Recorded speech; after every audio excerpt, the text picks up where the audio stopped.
Mr. and Mrs. Ayoade are Christians who uphold certain moral values. They are blessed with a beautiful daughter, Julian, whom they love so much and brought up in the fear of the Lord right from her childhood.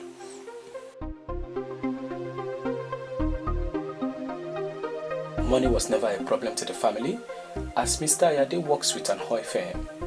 Their daughter didn't seem to lack anything, as she was given the best by her parents.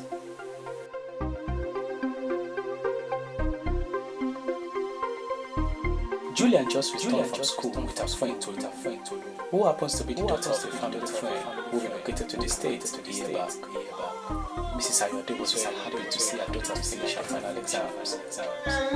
Welcome! High school! I'm so sorry. I'm very hungry. You have started the food girl. Anyway, don't worry.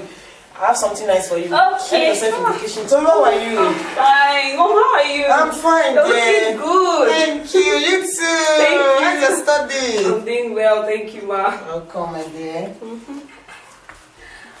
Tolu, I'm hungry too. Can I join you in the kitchen?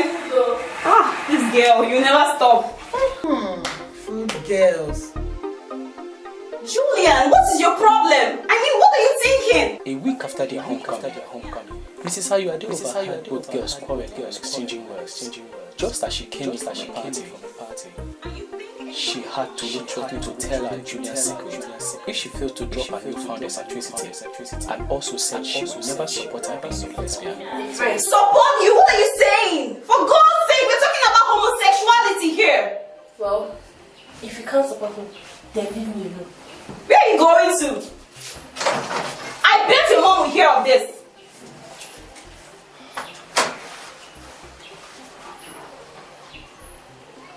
It's your problem. Fix it. Mrs. Ayoade questioned her daughter, and Julian denied all of her mother's assumptions. At this point, Julian told her mom to do her worst and doesn't mind being disowned if that is what it comes to. But she wouldn't stop from being who or what she is. Tolu. Mom, everything you heard is true. What? You mean you are into homosexuality? Julian. Mom, please, she doesn't know what she's saying. Don't mind her, please. Jesus. Your father will disown you if he heard of it. Please. I am tired of everyone judging me for who I choose to be with. If you and Daddy like can disown me, but as far as I'm concerned, I want to be with whoever I want to be with. Julia! Get back here. Mom is talking to you. Julia! What's wrong with you? Hi! Jesus, this girl has killed me.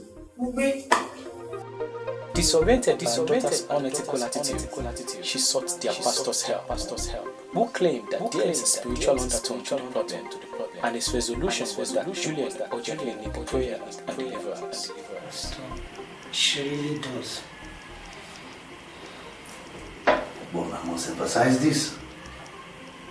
This is one of the devil's plot to disorganize your family and targeting the destiny of your daughter. Pastor, I believe so. I really believe so. But note this. All hope is not lost. If you could bring her here for a prayer session, that's the solution for it. Pastor, the problem is that she wouldn't come because she believed there's nothing wrong with her desire. Anyway, I will try and convince her to come. You with me. better do convince her to come. I will, sir. I will try. Let us pray. Father, in the name of Jesus, there's nothing impossible with you and for you. Why do I have to see a pastor when I'm not possessed?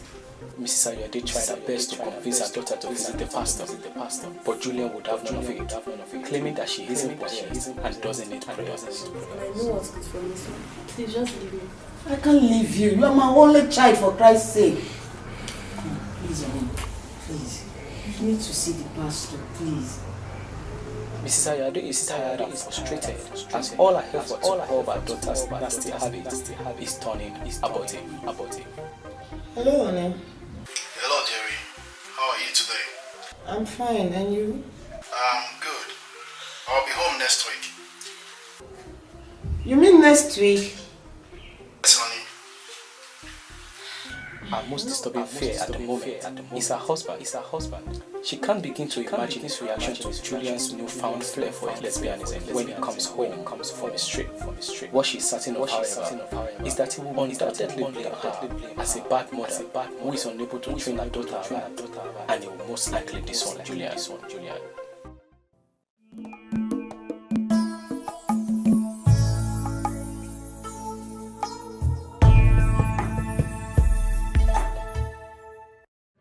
And I think you can do it better this way. Yes. As a child of God, this is what I expect of you, and this is what I expect that you should do. I love you. You know, you need to assure them that you love them. Most of these things happen because the children feel left out, that they are not giving them enough attention at home. And so someone else is Doing loving. love You know, most times when they want to introduce you, they would be so nice and caring, and you know, so you want to be tempted to love somebody else because your parents are not showing you that affection or showing you, as I'm talking about children. So we need to put ourselves back in place in when we were young, how we felt, you know, when our parents rejected us or when our parents shouted at us. So we should always put that in our mind as parents when we care for our children. Although, you know, there are some even pastors' children that still go out as in into the world for one reason or the other. But if you look back and ask those children, it was something that happened at one point or the other. Yeah. I remember, it's not Ron Kennedy, one popular person's child. He said it was a Sunday school teacher that shouted at him or made him feel useless at a point, that made him leave the church and go out. But somehow he came back. You understand? So what we do is very important, especially as parents, as people in the church. We should be examples. So let's try and be examples to the children. Okay, Pastor, we've been talking about parents so much. Even in the last episode, we're on them. I think there's something, the institution of parenthood is breaking. People do not know what it means to be a parent anymore. I think it's something we should talk about because if the home is set, I see a lot of things just go wrong with parents. It's like they don't know anything. Parenthood happened to them by a married. Yes, the next obvious thing is to have children, and the life continues. So I want Pastor Vic to talk to parents right now on how important it is that provision for their children is not just financial provision. I know that the country is in a place where everybody is hustling, so to speak, but I need to talk to parents about how what the children need more from them, and even intending parents, because I'm single, and so I'm going to talk from my own angle. When single people talk about getting married, they don't talk about parenthood. Oh, yes. They don't talk about the fact that I'm going to have children, and children means, because we single were very selfish. I cannot even lie. We think about ourselves only. That's why we don't have problems with our boyfriend, so to speak. But we're not thinking about him. I was thinking about me. So I want to talk to single people who are like this thing. If you're not ready to give your life away, don't come into it. Then for my people who are already in it and who are obviously looking for money, what are we to tell them? Okay, I just want to say that the whole concept of marriage has been completely abused today. If we see, I think the book of Malachi chapter 3, I think verse 8 to 9 or thereabout, it tells us that the very purpose for which God instituted marriage is so that he can have a godly seed, right? So our children, our offspring matter to God. So I want to counsel parents watching now, would-be parents. Many of the young people that I've counseled over the years were either sexually abused when they were at home, 4-year-old, 5-year-old, right? Either by males or by females. And I've come to see that that's one way homosexuality and homosexual desires are born, because they were abused right under their parents' watchful eyes, in the sense that they were neglected. Their parents were not there for them, either by house help or by a relative who came to stay. I know of a girl who was consistently being abused by her uncle, right? And by the time she opened up, the parents were against her. No, it's not true, it's not possible, and she really felt devastated.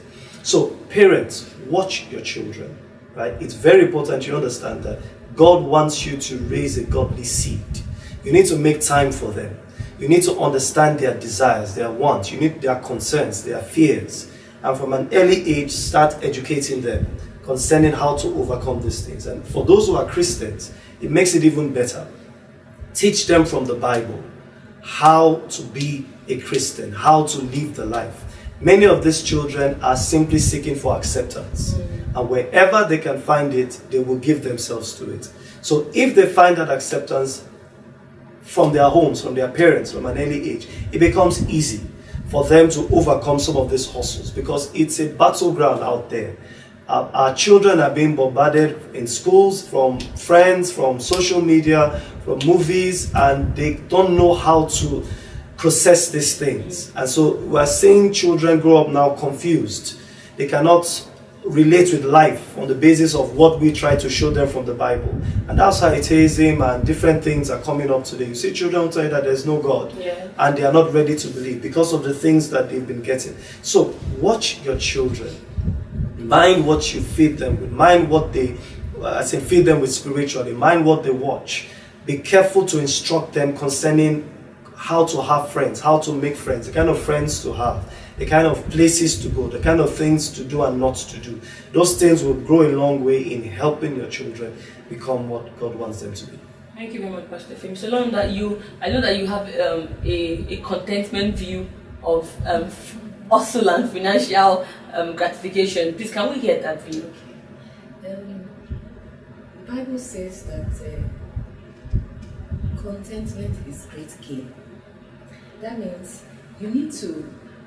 Everybody is looking for money. Like I always say, everybody cannot be the boss. There will always be levels. Everybody cannot be at the top. So whatever you have, you try and manage it to ensure that you are giving the best to your children. Because you might say you're hustling for money. At the end, by the time you are old, these children will not be there to take care of you. Why? Because they are not even anywhere in life. You've not given them what you. So what's really important is teaching them. One parent at least should be available for them, because if the mother is working, the father is working, and they leave them to nannies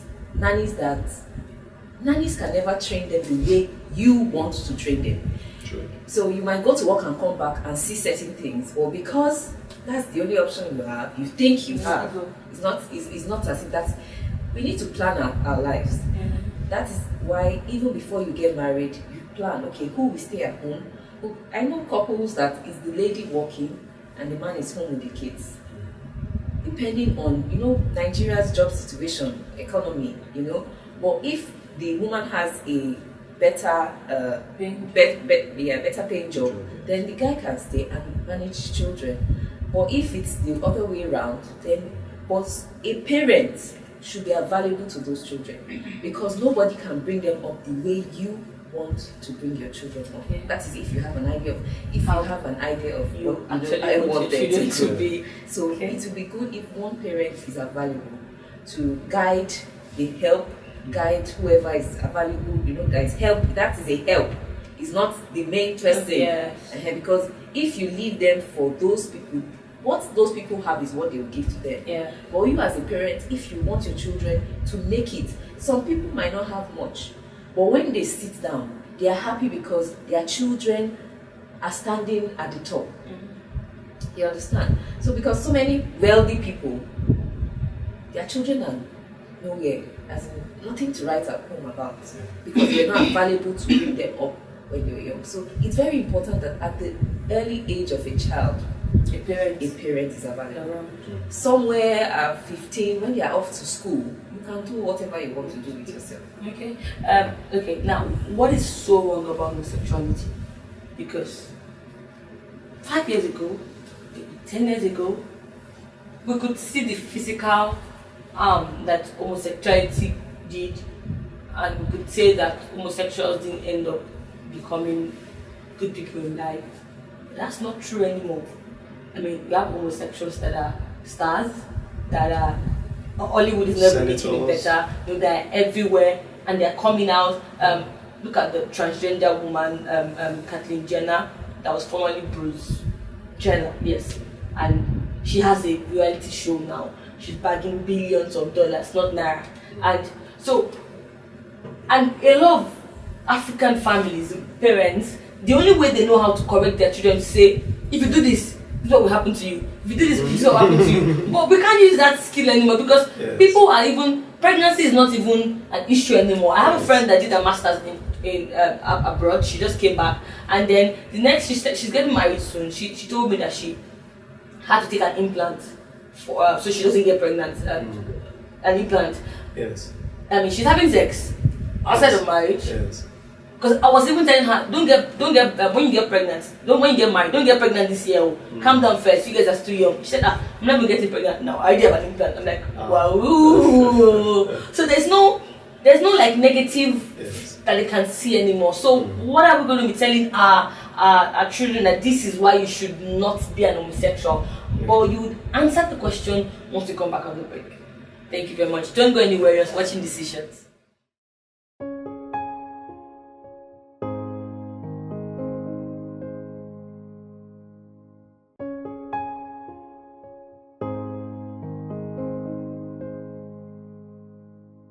Welcome back to Decision. Before we went on a break, I asked Pastor Ife a question on the like what's so wrong with homosexuality? Like why should we not be homosexuals, so to speak? Okay. Yeah, the reality is for many of the people that we see today who appear to be successful, in quotes, who are homosexuals, the reality is that they are really not happy. Many of them are living miserable lives. Many of them are struggling with depression, rejection, and so many things that they grew up with. And that's actually what threw them into that way of life. So yeah, we need to be careful to identify what we call success, and what is not, right? The truth is, when a person gets into that way of life, right, there are many factors that actually lead him into it. And so those are the things to begin to address. Right? Issues with rejection, issues with depression, issues with acceptance and being successful generally. Many people withdraw because they have that feeling of low self-esteem. I'm nobody, and they easily get taken advantage of. And even when in quote they become successful, the reality is that they are still battling with these things. And we see many people who have come out of homosexuality now making it known that, wow, they were living miserable lives, right? They really were not enjoying themselves. So I would say that, generally, that whole way of life doesn't give mankind the fulfillment that he desires, right? So those who are getting into it are just the same with those who get into womanizing, carrying women, or get into drinking or taking drugs. It's the same passion. They are seeking for acceptance. They are seeking for relevance, right? They want their life to mean something. They can't understand what life is about. So they are seeking for something to make them feel complete. Yes, so to fill up the void, as it were, yes, in their life. So it's not the kind of thing that will give you the fulfillment you desire. There is a better way, right? And for us as Christians, we've come to realize that having Jesus in your life gives us all the fulfillment we desire. The desire for sex, the desire for drugs, for drinking and all that. For many of us, it left from the day we found Christ. And we realize that that's really what makes us complete. But for some Christians that have Jesus in their life also, yes. They don't. No doubt, yes. For such people, my counsel is, you are gradually shifting from your place of safety. And it happens to many of us. Many of us got saved, we were so happy, excited, and all that. But after a while, we started feeling something was missing. That was just the subtle way that the enemy was trying to use to take us back. And it happens, to Christians. So my counsel for such people is hold on to what the Lord has given to you, right? That's what Scripture actually exhorts us. The devil is going to try to steal the life that God has given to you, yes. So hold on to it, right? You are actually at your best when you are in Christ. Anything else will be a very miserable life, rather. And if you are real to yourself, you will realize that, just like the prodigal son, you are living a miserable life, right? When you come to yourself, you will know that, yes, it is actually better when you are with Christ than when you're with anything. Okay, because of time, we'll move to the next question. So now, how do you treat people that have homosexual tendencies or that are homosexuals? Because we see people that are chief sinners, so to speak, in other kind of things, gang up against homosexuals, so because they feel like this one is gone. So how do we, when we find out that people around us are homosexuals, in as much as we know that God loves the sinner and hates the sin, how can we treat them in such a way that they do not shut out on us totally? Just the way you treat a thief or you treat A fornicator. Yes. It might not seem okay, as in when you know this person steals, you know every human being will want to have an attitude. But as a believer, you need to realize that this is still a human being and that God loves that person. So show love. Show love to the person, you know, get involved with the person. Others might want to shy away, not want to have any close relationship. Why? Well, since you have an aim, you know, to get to this person, and then start talking with the person and don't even ask about that, about the sexuality. Get to find about childhood abuse, all those things that could tend the person to go into that into homosexuality. Yeah, the reality is that everybody needs love. Every human being is looking for love. Sadly, we end up looking in the wrong places, right? And like I said earlier, that's what leads people into drunkenness, drug addiction, and different forms. And homosexuality is not any different. So for any homosexual, what I counsel pastors or leaders to do, or parents even, you know, treat them like any other person. They are looking for love, true love, and they can't get it from anything else. So give them all the love that they need. Make them understand where they can find true fulfillment from. All that talk of, oh, I was born this way, it's really not true. They often say that because of that void. They found something that they're trying to use, so they're trying to find a cover-up. But it's not true, and they themselves know that.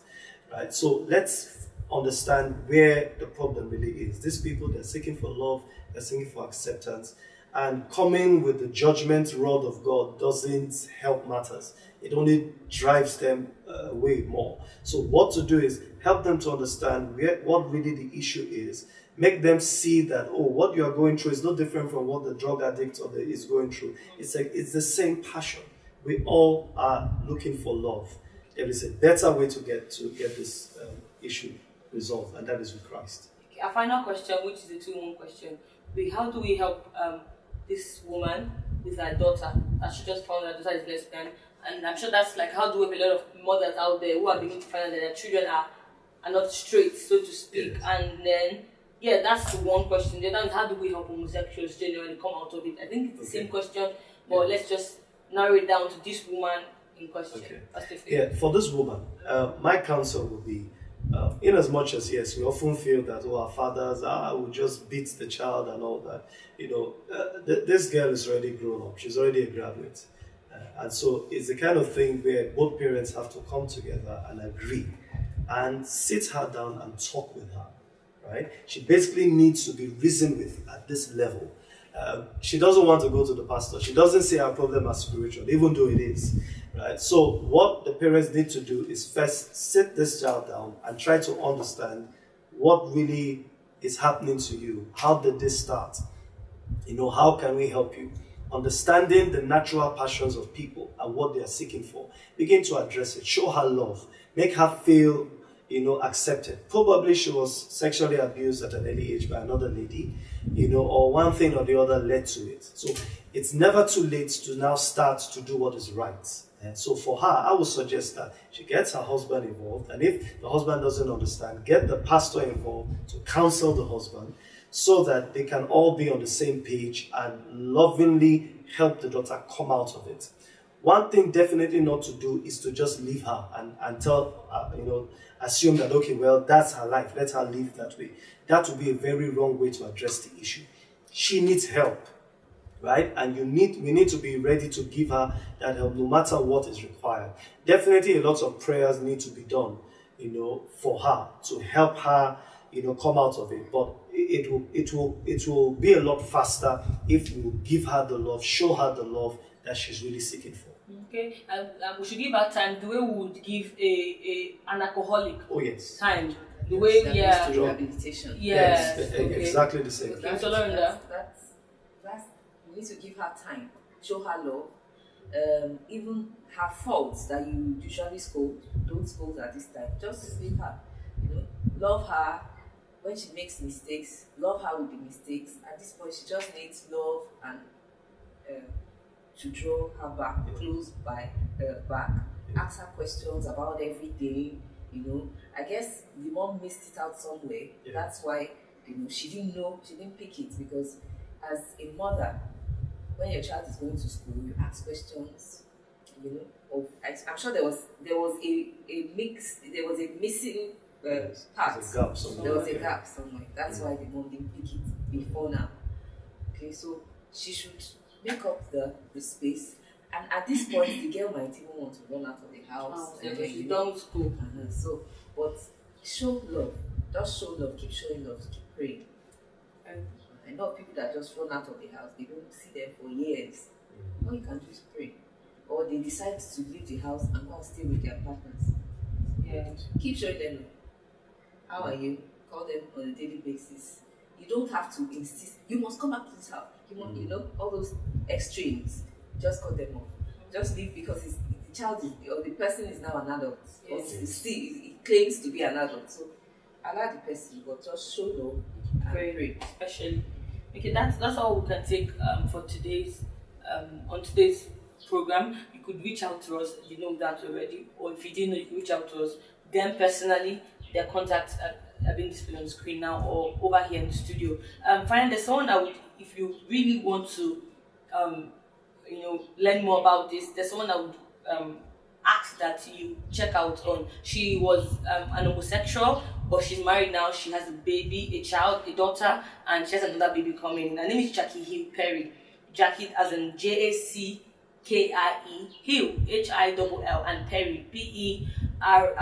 Jackie Hill Perry. She because she was there before, she has been there before. She has so much, and she's a believer. So much materials that would help anybody. It will even help you as a parent or as a teenage counselor, because it will help you on how to treat homosexuals, since it's coming from one that was there before. Thank you so much for watching. Till we see you again. My name is Rachel. Bye.